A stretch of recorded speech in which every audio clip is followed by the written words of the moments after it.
Good morning, homesteaders. So today, before work, I figured I would go out back and show you guys the good, the bad, and the ugly. So what does that mean? Not everything survives. Some things are on their way out right now that I wish we're doing better.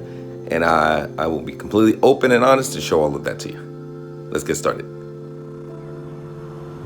Alright guys, the first thing I want to go over with you guys are these privets. So we put in 2 privets here. Here's the third. They came from kind of the same batch. But this privet and these 2 privets over here came from a different batch, and they're not growing very well. So the good news is that I got them from a reputable nursery. They're the guy who deals with the plants there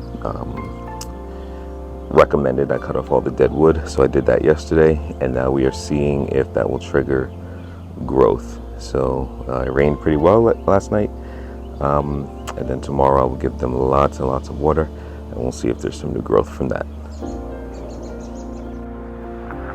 The next thing I wanted to bring up are pests, basically. You know, these lilies look amazing. However, some pests can get in here and start to eat away the leaves. Not sure what kind of beetle it is. I'll try to look it up, but we have these little red beetles that come and pretty much tear up the foliage of the lilies. So while they look great, you know, you have to keep the pests under control. That's part of the ugly of gardening. Bad. Part of the bad of gardening is I used to have collard greens here if you watch the tour. So I got a groundhog that came in and pretty much ate all of my collard greens. And this is what they do. They eat all of the nice leafy tops, leave all the stems, and then the plant can't survive. As you can see, it's already starting to die back. So I'll have to start over with that, put a new fence in. Unfortunately, my plum tree is not making it. Yeah, 90 degrees, it was freshly planted, definitely not gonna make it.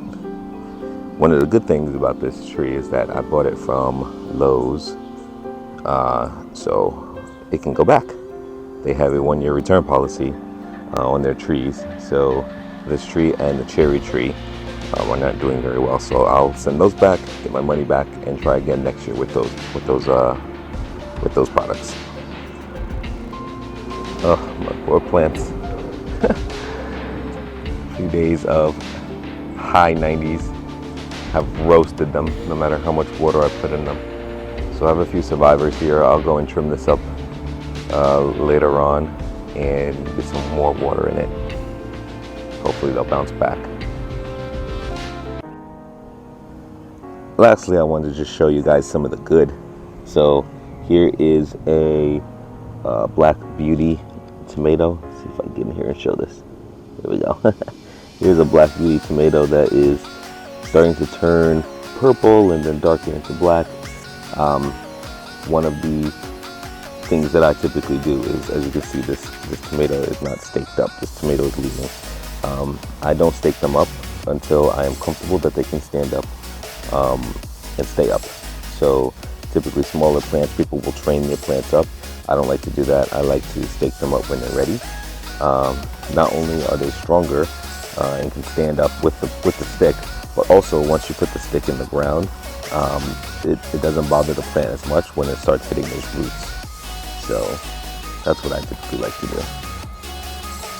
Look at the pollinator. Buzzing in there. Look at that.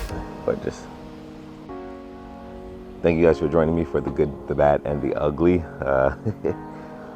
So unfortunately, not everything makes it in the garden, right? But you keep going, and the good will outweigh the bad things. You know, sometimes you have good years, off years, bad years. You know, my peppers aren't really exploding with growth, but they're growing. You know, so that's an off year.